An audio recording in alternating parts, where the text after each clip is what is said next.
वारीला मनोज जरांगे पाटील हे सराटी आंतरवाली या ठिकाणाहून मुंबईकडे रवाना होणार आहेत आणि या आंदोलनासाठी गावनिहाय कशा पद्धतीनं तयारी चालू आहे हे आपण जाणून घेणार आहोत। आपल्यासोबत काही नागरिक आहेत, मराठा समाज बांधव आहेत, आपण त्यांच्याशी बोलण्याचा प्रयत्न करूयात। दादा मला सांगा, कशा पद्धतीनं तयारी चालू आहे तुमची गावनिहाय मुंबईला जाण्यासाठी?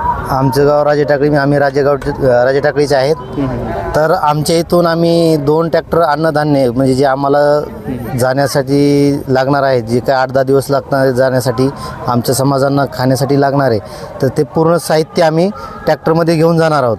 तसेच आमच्या गावातील जवळपास 50 ते 100 माणसं सोबत जाणार आहेत, ट्रॅक्टरसोबत पाटलासोबत पायी जाणार आहेत। तसेच काही बांधव तिथं गेल्याच्या नंतरही आमच्या इथून जवळपास मुंबईला गेल्याच्यानंतर 100 ते 500 माणसं जाणार आहेत गाड्या घेऊन। तर अशा पद्धतीने आमची तयारी चालू आहे आणि यामध्ये वाढ होण्याची शक्यता आहे, कारण की प्रत्येक माणसामध्ये उत्साह निर्माण व्हायला लागला आहे। जसं की आजची सभा असल्यामुळे परत आज वातावरण वेगळं पेटलेलं आहे। तर हे आणि विरोधक काही बोलले की माणसाला ते आपणही त्यांच्याला उत्तर कसं देता येईल हे बोलून न देता कर्तृत्व करून सिद्ध करून दाखवायचं, ह्या अशा पद्धतीनं चालू आहे नियोजन। बरं, मला सांगा गावनी आहे तुमची कशी तयारी चालू आहे? आम्ही कुंभार पिंपळगाव करमंडळी आरक्षणामध्ये समजा ज्यावेळेस समाविष्ट होणार आहोत त्यावेळेस आम्ही ज्याप्रमाणे वारकऱ्यांची परंपरा आहे की आपण ज्यावेळेस पंढरपूरच्या यात्रेसाठी जातो, जसं की आपण दिंडी वगैरे घेऊन जातो, तसेच मराठा आरक्षणासाठी मराठा दिंडी या नावाखाली आम्ही संपूर्ण जे रावटी असेल, आपलं जे साहित्य असेल, हे 2-3 ट्रकच्या माध्यमातून घेऊन जाणार आहोत। सोबत संपूर्ण सर्कलची व्यवस्था असेल, सोबत आमच्या सर्व व्यवस्था असेल, जेणेकरून आपल्याला पोषक पूरक सुविधा असतील, टॉयलेट असतील, कुठल्या आरोग्याच्या सुविधा असतील, या सर्व सुविधा जेणेकरून मराठा समाजाची अडचण झाली नाही पाहिजे। आता शासनाने जे मराठा समाजाची फसवणूक अडचण केलेली आहे, यापूर्वी वारंवार आरक्षण मागूनही शासन आम्हाला आरक्षण देत नाही। आरक्षणाची प्रक्रिया ही खेळवत ठेवलेली आहे। ज्यावेळेस मुंबईत महाराष्ट्रातील मराठा समाज जाईल त्यावेळेस मुंबईतून येताना मराठा समाज हा आरक्षण घेऊनच वापस येईल, हे मी या निमित्ताने आपल्याला सांगतो।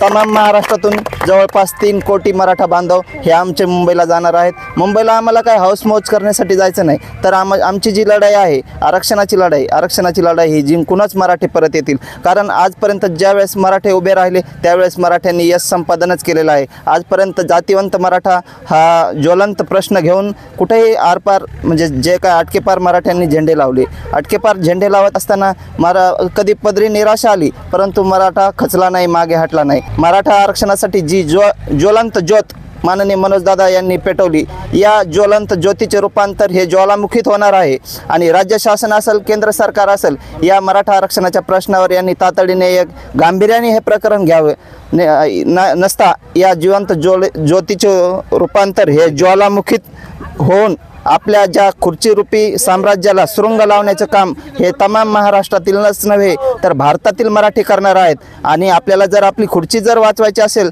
तर मराठा आरक्षण या प्रश्नावर आपल्याला कायदेशीर आणि न्यायालयीन जो काय आपण लढा देत आहात, तो न्यायालयीन लढा, मराठा आरक्षणाचा जो काही अडकलेला प्रश्न आहे, रेंगाळलेला प्रश्न आहे, सत्तेच्या लालसेपोटी आपण हा प्रश्न तेवत ठेवलेला आहे, हा प्रश्न आपण तात्काळ सोडवावा आणि समाजाला हे आरक्षण कायद्याच्या चौकटीत टिकणारे, संवैधानिक मार्गाने हे टिकणारं आरक्षण तात्काळ लागू करावं अशी आम्ही शासनाला विनंती करत आहोत। आम्ही मुंबईला जाते वेळेस आम्ही फक्त स्वतःचा विचार न करता आमच्या इतर बांधवाचा देखील विचार करणार आहोत, कारण की समजा आम्हाला ही मुंबईला लोकांना त्रास देण्यासाठी नव्हे तर लोकांच्या मते मराठा आरक्षण हे मराठ्यांना हवंय कशाला? मराठा आरक्षण मराठ्यांना मौजमस्ती करायला नाही पाहिजे, मराठ्यांना नोकरीत, मराठ्यांच्या विद्यार्थ्यांना शैक्षणिक भागात हे आरक्षण लागू झाल्यास जे आमचे काही म्हणजे अत्यंत खालची जी अवस्था होत चाललेली आहे, मराठे शेती गुंठ्यावर आलेले आहेत, गुंठ्यावरचे मराठे ज्यावेळेस शेती करत आहेत त्यावेळेस त्यांच्या आतोनात हाल होत आहेत। शेतकऱ्याकडे आमच्या शेतमालाला भाव नाही, आमच्या कुठल्याच याला हे नाही। आरक्षणात नोकरीत आमचे विद्यार्थी प्रचंड मेहनत घेतात, परंतु त्यांना जर यशच मिळत नसेल तर त्यांचा मनाचा हे गैरसमज होतो की बा कुठवर शिकायचं, जर आपल्याला नोकरी लागतच नसेल तर आपला शिकून काय फायदा। जसं की हे जे समाजातील हे जे प्रश्न आहेत, हे ज्वलंत प्रश्न, या प्रश्नाला मनोजदादाच्या रूपाने एक म्हणजे वाचा फोडण्याचं काम, आणि मनोजदादांनी संपूर्ण महाराष्ट्रभर दौरा केला. या दौऱ्याचं फलित काय, तर हे फलित आपल्याला तात्काळ आता 20 तारखेच्या नंतर हे संपूर्ण जगाला दिसेल. जगानेही कौतुक केलं. इतक्या शांततेप्रिय हे मनोजदादाचे पण महाराष्ट्रातील दौरे झालेत. आजपर्यंत त्यांनी सर्व जे समाज बांधव आहे, कुठल्याही समाजावर व्यक्तिगत टीका केलेली नाही. जसं की जो भुजबळ, समजा भुजबळ जे वारंवार बोलत आहे आरक्षणाच्या प्रश्नावर, आम्हाला एक म्हणजे भुजबळांच्या संवेदना कळतात.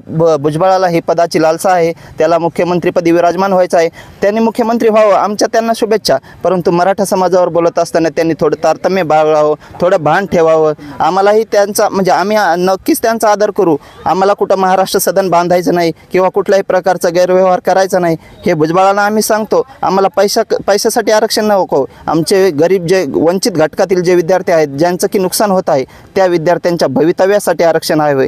एक मराठा आरक्षण आमच्या नक्कीच आपण पाहिलं तर जे तरुण मंडळी आहेत त्यांच्या भवितव्यासाठी हे आरक्षणाची गरज असल्याचं सांगण्यात येत आहे. आपल्यासोबत आणखीनही काही समाज बांधव आहेत, आपण त्यांच्याशी बोलण्याचा प्रयत्न करूयात. दादा, मला सांगा, नेमकं तुमच्या गावातून कशा पद्धतीनं तयारी चालू आहे मुंबईला जाण्यासाठी, काय सांगाल? सर्वप्रथम मी सांगतो, मी आसनगाव, तालुका परतूर, जिल्हा जालना या ठिकाणून आहे.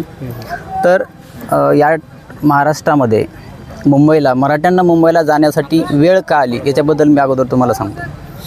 आम्ही संपूर्ण मराठा समाजानं संवैधानिक मार्गानं आरक्षण मिळवण्यासाठी प्रयत्न केला. गेली 40 वर्ष झालं माझा मराठा समाज, पूर्ण मराठा बांधव हे संवैधानिक मार्गाने आरक्षणाची मागणी करत आहे. मूक मोर्चे असतील, त्यामध्ये आता होणाऱ्या सभा असतील.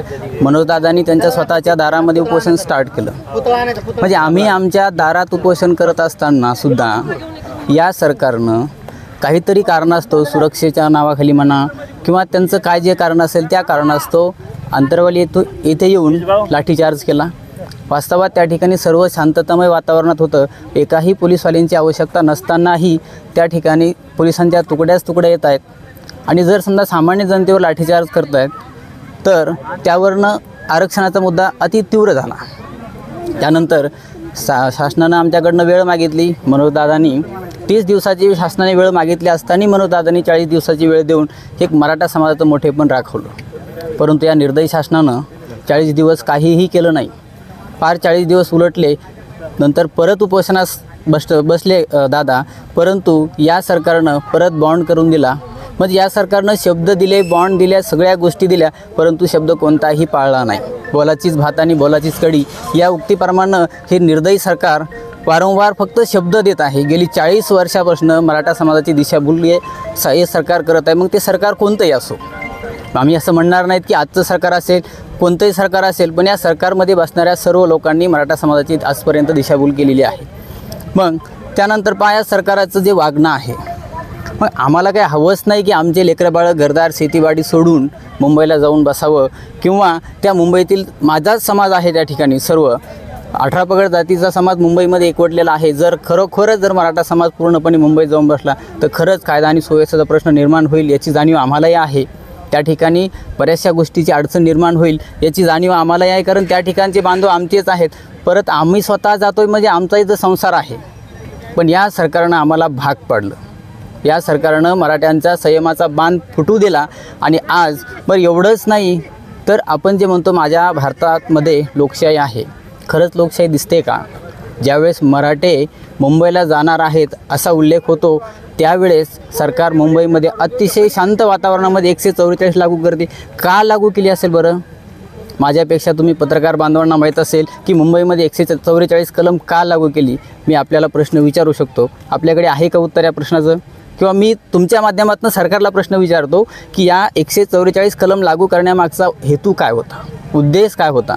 साहजिक आहे, संविधानाचा अभ्यास आम्हाला नसेल, आपण संविधानाचा अभ्यासक असताल, सरकारमधील प्रत्येक व्यक्ती हा अभ्यासक असेल, परंतु संविधानाचा वापर स्वतःच्या स्वार्थासाठी सरकारनं करू नये असं मला तरी वाटतं आहे. कारण आमचा भारत देश 18 पगड जातींना सोबत घेऊन चालणारा, फुले शाहू आंबेडकरांच्या विचारावर चालणारा माझा महाराष्ट्र आहे. आणि या महाराष्ट्रामध्ये जर एखादा अर्धा समाज जो बहुसंख्य लोकशाहीने असणारा आहे, हा जर समजा स्वतःच्या न्यायासाठी, स्वतःच्या हक्कासाठी आणि संवैधानिक मार्गाने, कसल्याही असंवैधानिक मार्गाचा वापर न करता तर आणि हे सरकार जर अशा पद्धतीचे काही नियम आणि अटी लागू करत असेल, जसं की आता मराठा समाज बहुतांश शेतकरी आहे, 90% समाज हा शेतकरी आहे, 10% समाज हा उच्चभ्रू असेल, परंतु सरकारला त्या 10% लोकांचा विचार करून चालणार नाही. मागच्या 90% लोकांचा विचार करावा लागेल असं या वतीने मी तुम्हाला तुमच्या वतीने मी सरकारला सांगू इच्छितो. गाव पातळीवर कशा पद्धतीने तयारी आहे? चला, गाव पातळीवरची तयारी तर या ठिकाणी आता आम्ही सामान्य शेतकरी कुटुंबातील आहोत. माझं गाव हे 500-600 लोकसंख्येचं गाव आहे, छोटंसं गाव आहे आणि सांप्रदायिक आहे. पूर्वपरंपरेनं सांप्रदायिक गाव असल्यामुळं आम्ही एक दिंडीच्या माध्यमातून एक जवळपास आमच्या गावात छोटे छोटे टमटम्स आहेत. आम्ही एक 5 टमटम्स नियोजन केलेलं आहे. 5 त्या टमटममध्ये लोक जाणार आहेत.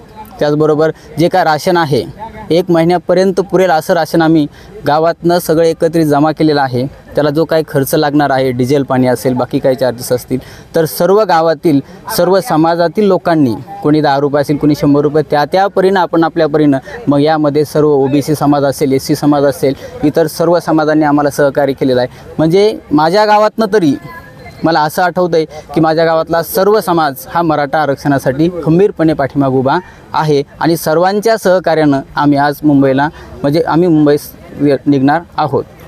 आणि किती वाहनांचा ताफा असेल तुमच्यासोबत? आता आमच्याकडे 5 वाहनांचा ताफा आहे आसनगावचा.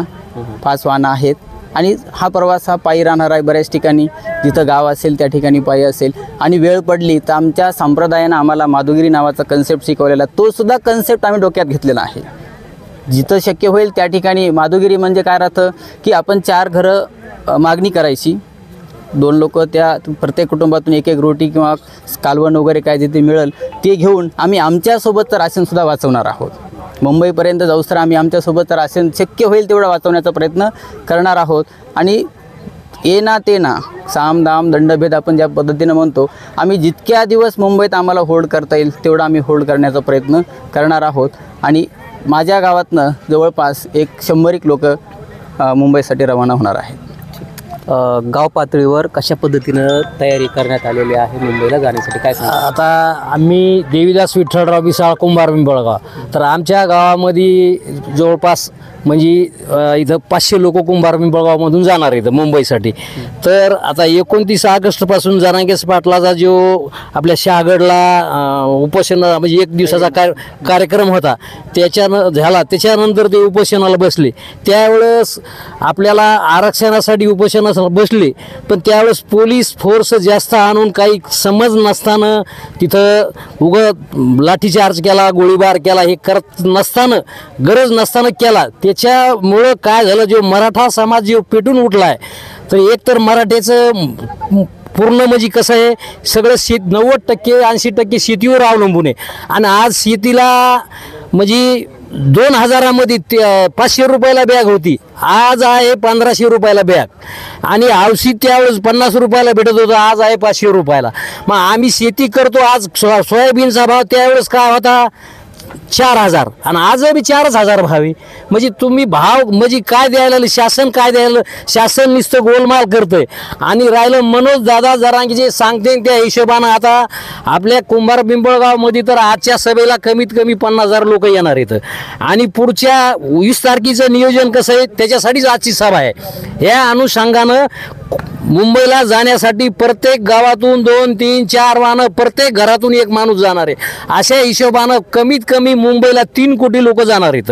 त्या अनुषंगानं आता कसं आहे, राहिला इतर समाज, तर आम्हाला OBC समाजाचातून काही पाहिजेच नाही ना. आम्हाला आमचं आरक्षण कशासाठी मागतो, आमचे जे मुलं शिकत आहेत. आता उदाहरणार्थ एखाद्या ओपनच्या माणसाला 95% मार्क पडले आणि SC ST या समाजाला जर 45-50% पुढे मार्क पडले, ते नोकरीत लागतो. आणि आमचा माणूस काय करतो, 95% भरून एकदा फीस, त्याला 50 रुपये लागतील, आम्हाला 500 रुपये लागतील.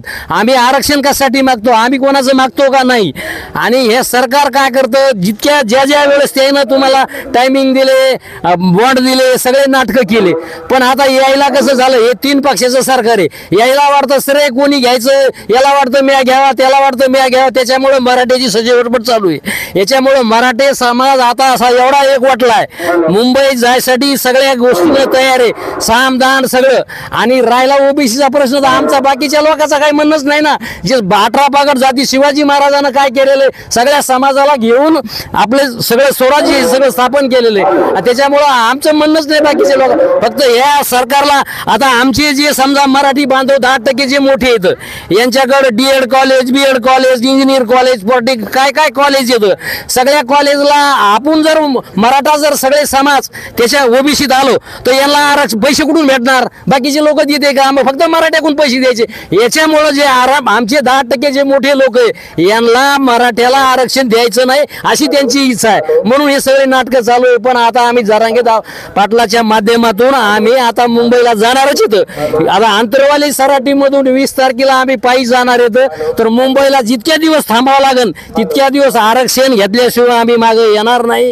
एक मराठा, कोटी मराठा, एवढंच बोलून माझे 2 शब्द संपवतो. जय हिंद, जय महाराष्ट्र. आपण पाहिलं तर घराघरातून मराठा समाज बांधव हे मुंबईच्या दिशेने जाण्यासाठीची तयारी पूर्ण झालेली आहे. ज्या ठिकाणी असेल त्या ठिकाणी राहण्याची खाण्याची कशीही व्यवस्था असेल त्या ठिकाणी तयार करून ते मुंबईला जाण्यासाठी सज्ज झालेले असल्याचं आपल्याला पाहायला मिळत आहे. मॅक्स महाराष्ट्रासाठी मी अजय गाडे, जालना.